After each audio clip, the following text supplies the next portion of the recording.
É isso, Zuzuzinho. É isso aí, meu querido Emilhaça. Você sabe que o Rodrigo Constantino faz esse brilhante trabalho. Lembrando que daqui a pouco tem o delegado Palumbo, mas agora chegou a vez dele brilhar. Ele que é o terror da canhota, a dor de barriga do Alckmin, a perda de cabelo do Lula, o nosso querido Rodrigo Constantino is in the house. Fala, Constant. Fala, Zuckerman, Emílio, todo mundo. Um prazer sempre estar aqui com vocês, enquanto for possível, né? Do que você quer falar? Você acha que também você vai entrar nesse rodo aí? Tá todo mundo indo. Tem gente, Emílio, mencionando o meu nome, né? Dizendo que eu tenho que ser o próximo. Teve um que cometeu até um ato falho. Escreveu assim, o que vocês acham? O Rodrigo Constantino deveria ser a próxima vítima? Aí depois ele tuitou assim, não, quero dizer, responsabilizado, né, pelas mentiras, sei lá o quê. Então, o mais preocupante disso tudo, Emílio, vamos falar muito sério aqui, né? É que a turma meio que levou de uma maneira suspeita, tá querendo calar, interditar até quem pergunta, até quem é moderado, como Marcos Sintra, formado em Harvard, foi vice da Soraya, era do União Brasil, quer dizer, não é nenhum bolsonarista, né? O sujeito não pode mais perguntar. Mas o que é mais preocupante na minha visão é ver jornalista, é ver coleguinha nosso, nossos pares, vindo com a narrativa que é a narrativa que criou toda a ditadura totalitária no mundo, que é assim, basta você não espalhar mentira, basta você não mentir que você não vai ser banido. Então, a narrativa é de que não está havendo censura no Brasil. Está havendo apenas a punição para quem espalha mentiras e tudo mais.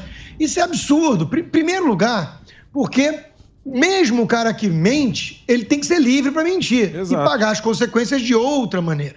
Ninguém mente mais do que o próprio Lula, do que o Janones, e as contas deles continuam aí. Em segundo lugar, as pessoas que estão sendo banidas estão fazendo perguntas. Aconteceram coisas suspeitas, aconteceram coisas estranhas, identificaram anomalias estatísticas. Qual é a resposta?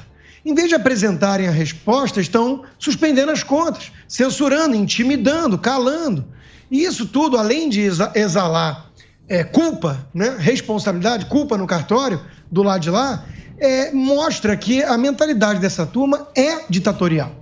Se eles tiverem poder, eles vão permitir que todo mundo fale, desde que fale aquilo com que eles concordam. Isso é temerário.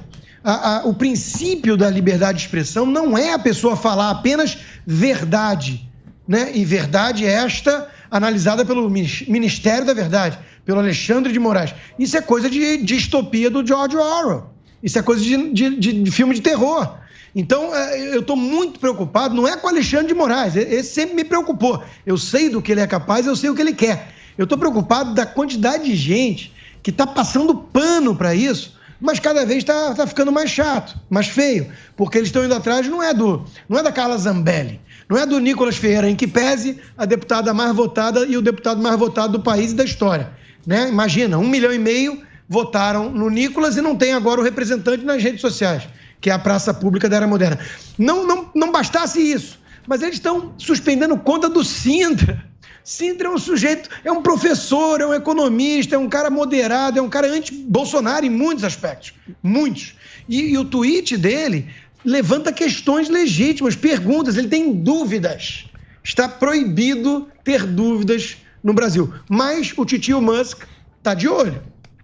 Então, mas ô Constant, você sabe de uma coisa, cara? Porque a gente vê falar, a imprensa falando, né? Porque eles falam que são manifestações antidemocráticas, são extrema-direita, são bolsonaristas. Eu dei uma passada, acho que foi no sábado. O que eu tô vendo mais é uma classe média. Eu acho que isso é mais uma manifestação de um afegão médio. É um cara que tá meio com o saco cheio dessa elite dominante. Esses caras estão muito alienados. E eu acho que o Alexandre de Moraes fazendo isso, ele joga fogo, ele joga gasolina na fogueira. Porque ele tá tentando pacificar uma coisa que de um jeito meio esquisito. Entendeu? Ele não está tentando pacificar, né, Emílio? Eu concordo com a sua análise.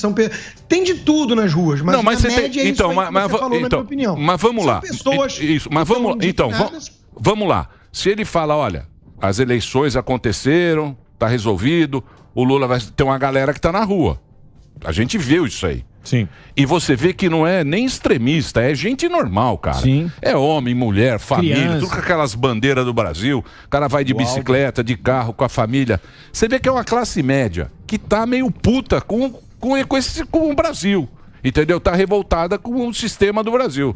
E ele tá tentando pacificar, mas eu acho que de um jeito errado, porque ele tá. É um enfrentamento a essa turma que vai na rua. Então, não sei se é por aí que é a pacificação. Não quer pacificar nada, não. Tá, Emílio, eu não concordo com a premissa de que ele quer pacificar. Boa, também ele não. tá dobrando a aposta, ele quer calar mesmo, ele quer intimidar. Mostrar que ele quer tratar como criminoso qualquer um que acha que ele foi um tanto, digamos, deixa eu tomar cuidado com as palavras, né?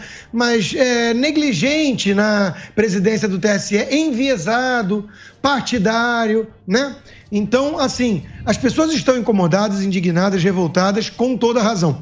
O processo todo, desde o começo, ele foi manipulado. Né? É inegável isso. O TSE soltou, o STF soltou o Lula com malabarismo. Ali começaram todos os problemas. Né? Então, eles foram dobrando a aposta, eles foram tentando perseguir os bolsonaristas e proteger o Lula. Eles tinham um candidato preferido, venceram de uma maneira suspeita, surgiram indícios fortes de manipulação, de anomalia, e eles não têm as respostas, até porque as urnas não são auditáveis, como a gente disse.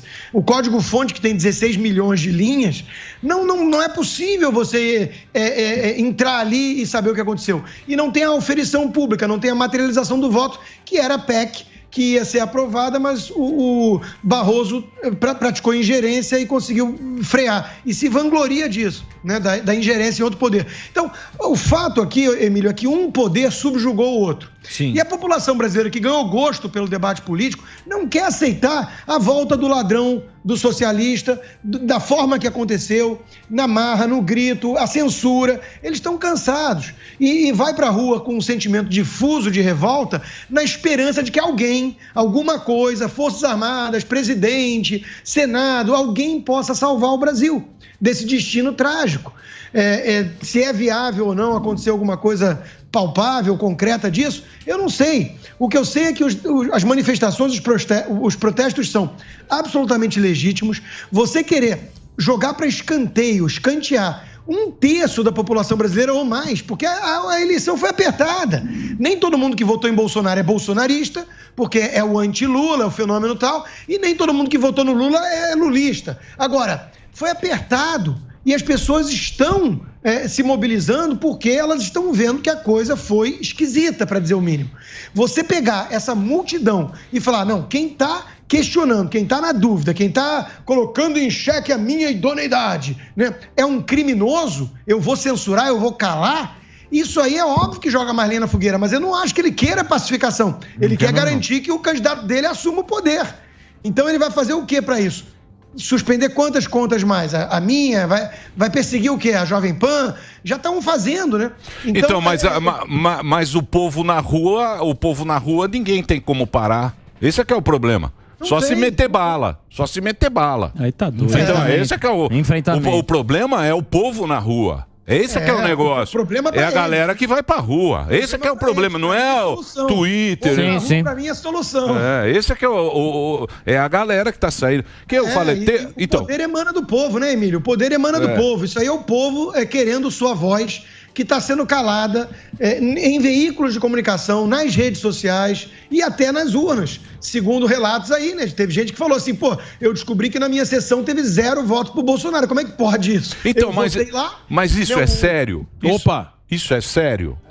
Mas tem provas. Tem Quem tá fazendo a... Veja, se não fosse, era muito fácil o TSE vir com os dados e rebater.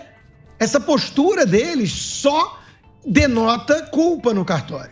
Se é tão fácil rebater e se é fake news, por que não vem à tona rebater todos esses mentirosos?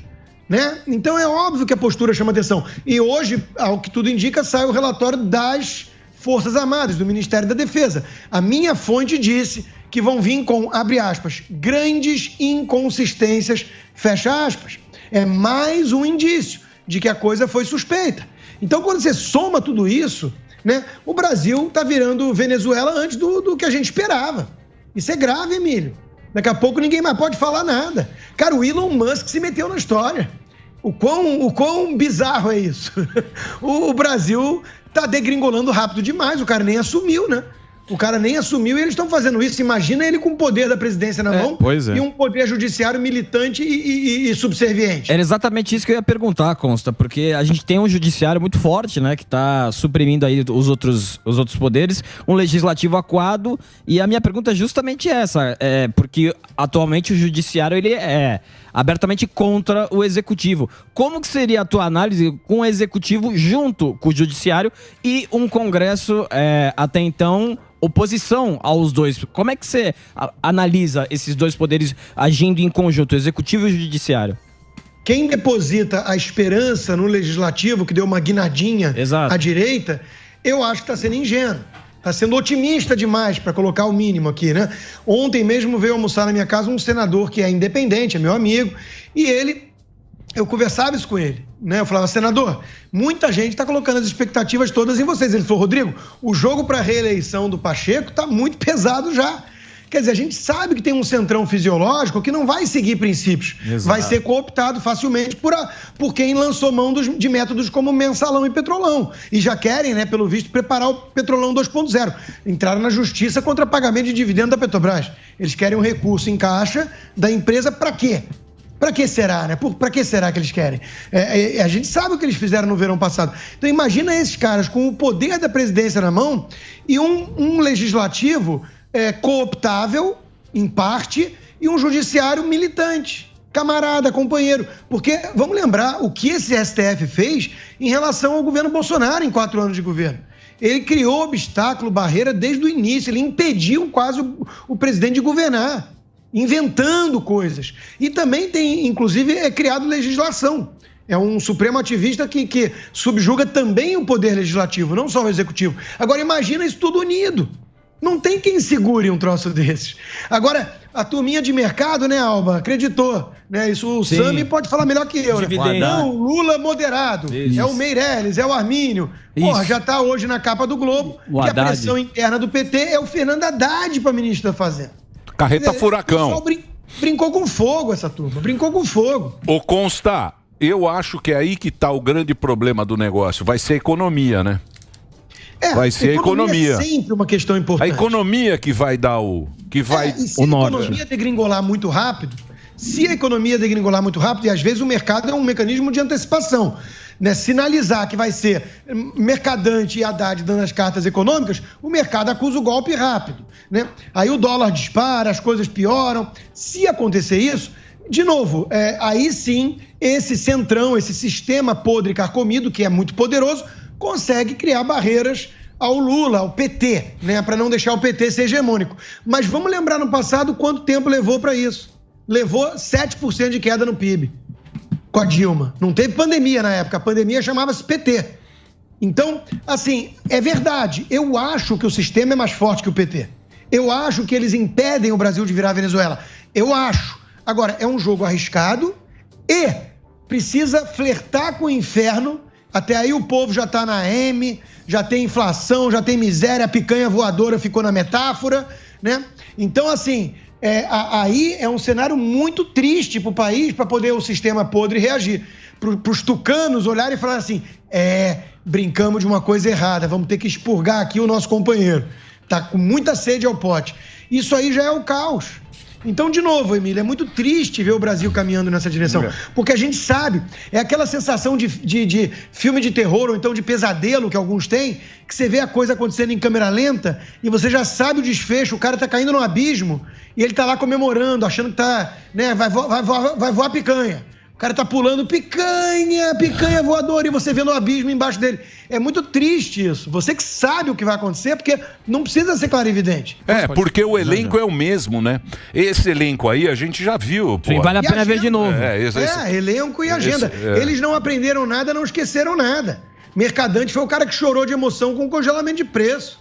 Esses caras nunca vieram fazer uma meia-culpa. Eles nunca viraram e falaram assim, nós defendemos uma coisa errada. O desenvolvimentismo por meio do Estado como locomotiva, não. Eles acreditam nisso até hoje, eles estão vindo com essa agenda. Esse é o plano de governo que o Lula, aliás, usurpou do eleitor na campanha, não precisou mostrar. né? Então, de novo, é tudo muito assustador. E mais do que isso, de novo, isso tudo já é consequência econômica, política que a gente está debatendo.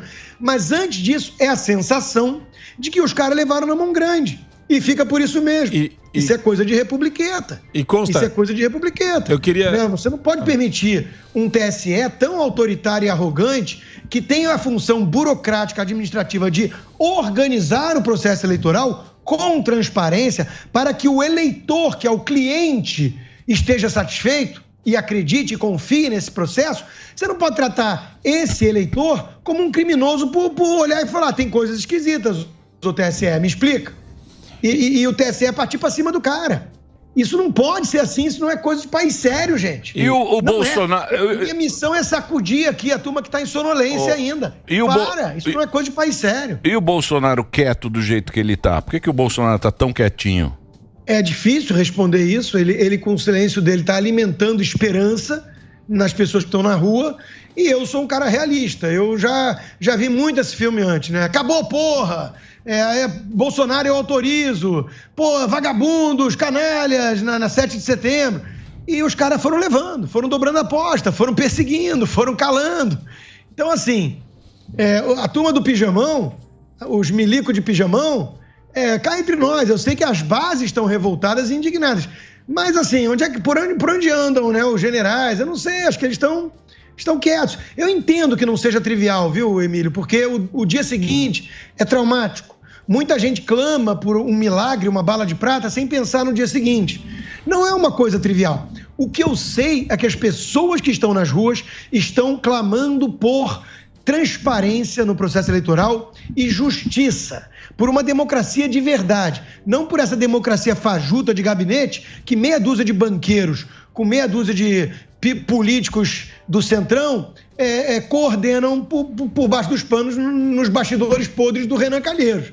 Isso não é democracia. O que a turma da Globo, a turma do Itaú quer não é democracia. Eles querem uma coisa esterilizada onde quem discorda deles é calado. Isso não é democracia. Ô Consta, e você acha que até que ponto essa força da galera que tá na rua vai surtir algum efeito? Porque, que nem o Emílio falou hoje mais cedo, falou que o pessoal tem medo do povo na rua. Mas a gente tá vendo que o pessoal lá, os poderosos, quem tá gostando de jogar esse joguinho da censura, eles pouco se importam, mostrando cada vez mais a cara sem esconder nada. Você acha que até que ponto a turma na rua vai surtir algum efeito? Surte efeito, Morgado, até porque aqui nos Estados Unidos e na Europa, a mídia está mostrando essas imagens, né? Saiu na Al Jazeera, saiu na NBC, saiu na Fox News, saiu em tudo que é lugar. Só não sai na velha imprensa brasileira, que finge que Exato. O povo não está na rua, né? E agora sim, o político teme povo na rua, ainda mais se a imprensa estiver mostrando. A imprensa está fazendo um trabalho sujo de cumplicidade, né, com esses golpistas. Agora, na pior das hipóteses, do ponto de vista de quem está na rua querendo reverter esse cenário, na pior das hipóteses para eles estão dando um recado e uma demonstração de força para esses que poderão assumir ano que vem. E se eles assumirem, é o seguinte, o recado é: Lula e sua turma eles não vão ter um dia de sossego. Não vem com essa, não. Pode ter TSE, pode ter o escambau. O povo na rua vai falar. E vai falar. E falando então, eu acho assim, as pessoas estão com a esperança de reverter o quadro. Forças Armadas, Bolsonaro, intervenção federal, seja lá o que for. Se nada disso acontecer e o cara assumir lá em janeiro, né? Na pior das hipóteses, esse povo está mostrando o seguinte: brinca comigo não, meu chapa. Porque aqui tem gente que está atenta ao que está acontecendo e que não vai ficar em casa passivamente, de maneira dócil, aceitando vocês fazerem o que vocês quiserem no país. Né? Então, de novo, isso é demonstração de força. Você sabe que a última vez que eu vi que teve uma eleição que os caras não aceitaram foi do Lukashenko na Bielorrússia. Ah, sim. Que ele ganhou, lá ele ganha com 98%. Durou pouco a manifestação. 98% ele ganha, sempre ele ganha, Lukashenko. Aí saiu aquela galera na rua e você falou, porra, não é possível que tá acontecendo aqui no Brasil o que aconteceu na Bielorrússia, né? Uma eleição e a galera na rua depois. É difícil isso, né, Consta? Emílio, é coisa de ditadura e eles estão querendo ir por esse caminho. Só que com o povo na rua é mais difícil. Nas redes sociais, eles têm lá os instrumentos deles. Eu vou te falar, Emílio, esse final de semana eu realmente fiquei... Eu tô acompanhando isso há muito tempo, tô denunciando isso há muito tempo, mas eu fiquei realmente, assim, assustado e subi o tom no meu Twitter, porque eu não vou aceitar isso.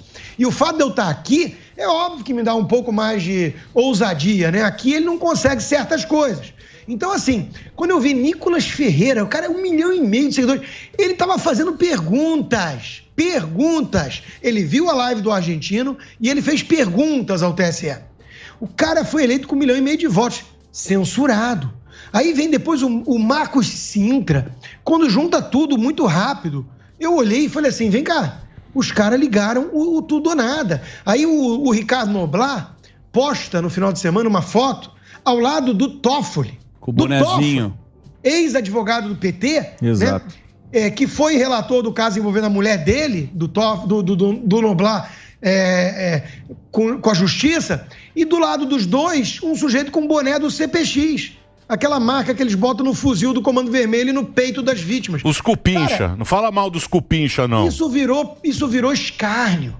Os caras fazem isso à luz do dia porque eles ligaram o dane-se, que eu não posso falar outra coisa, acho eu. Homelander. Mas assim, os caras foram pro tudo ou nada. Eles não estão nem aí. Agora, isso vai gerar consequências, isso vai gerar reação. O povo tá vendo isso. Eles tentam censurar, mas ontem lá no meu 4x4, domingo, nós metemos 155 mil pessoas, contas simultâneas, porque tem muita gente que fica em família vendo.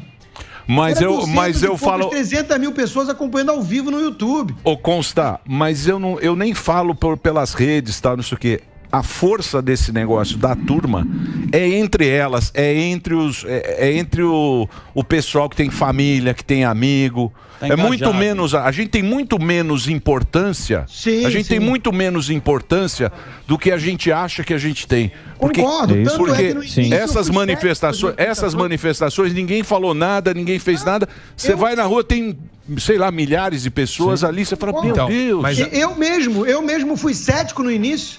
Né? Eu fui cético, falei, o que os caras querem com isso? E fechar a rodovia não me agrada, o presidente Bolsonaro falou sobre isso. E o presidente estava em silêncio, eu estava meio na dúvida ou criticando, e um monte de outros, e os caras lá. Então, assim, a narrativa hoje na imprensa, e o próprio Ministério Público, uma ala meio petista lá dentro, né? Falando assim, tem que descobrir o comando. Né? Os jornalistas falam isso, né? Quem está por trás... Gente, quem está por trás é o povo. O povo brasileiro não precisa de comando, o povo brasileiro não precisa de apito. O povo brasileiro não tem uma liderança dando ordem, não. É que eles projetam o que eles são nos outros. Como a manifestação da esquerda sempre precisa de mortadela e apito, do Dirceu ou companhia, do Boulos, para falar, joga coquetel molotov na Fiesp. Eles acham que as manifestações do povo patriota é igual. Não, esse povo está nas ruas de maneira orgânica, voluntária. Não tem comando, não tem hierarquia. Isso é o mais impressionante. É exatamente isso. Deixa eu só fazer um break agora. Vou fazer um break rapidinho. Daqui a pouquinho, teremos ainda hoje presença... Delegado Palumbo. Delegado Palumbo. Daqui a pouquinho aqui no Pânico. Por favor, Reginaldo, pode ir. Continuamos na TV... Fizemos o break da rádio. O Superman tem uma pergunta rápida, por favor. Vamos lá, Consta. Duas coisas que eu queria juntar e colocar nesse pacote explosivo que está sendo gerado ainda nesse momento. Vai sair o relatório das Forças Armadas, ponto 1, e duas notícias aqui. Ministros do Supremo vão aos Estados Unidos para falar de democracia e liberdade no evento que vai acontecer na semana que vem, dias 14 e 15 de novembro, em Nova York. E então mostra, né, esse processo de encastelamento bizarro dessa turma do Supremo. O pessoal olha para essas manifestações aí e acha que todo mundo, né, não merece o menor respeito, pingo de respeito. E outra, PT prepara nova ofensiva no TSE para tornar Bolsonaro inelegível. Ele já é alvo de 16 ações. Isso tudo junto, Consta, não vai gerar uma ebulição popular ainda mais forte nos próximos dias?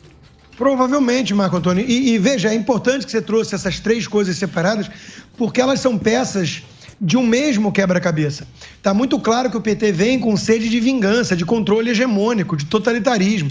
Não é só o Deltan Dallagnol e o Sérgio Moro que vão ser perseguidos. Hoje tem um editorial muito bom da Gazeta do Povo sobre isso. Os caras estão falando em caçar o mandato do Nicolas Ferreira. Qual é o crime dele? Fazer pergunta. Né? O cara mais votado da história do Brasil. Querem caçar a Zambelli. O Humberto Costa já disse, vai cair 1-1. Já tem vários desses influenciadores petistas falando, tem que destruir Bolsonaro e todos os seus principais apoiadores e expurgá-lo da política. Veja, Marco Antônio, eu estou aqui nos Estados Unidos há 7 anos e estou vendo isso. E é um repeteco mal feito, né? A história se repete como farsa do que fizeram com o Trump aqui. Aqui eles tiveram pretexto do 6 de janeiro no Capitólio.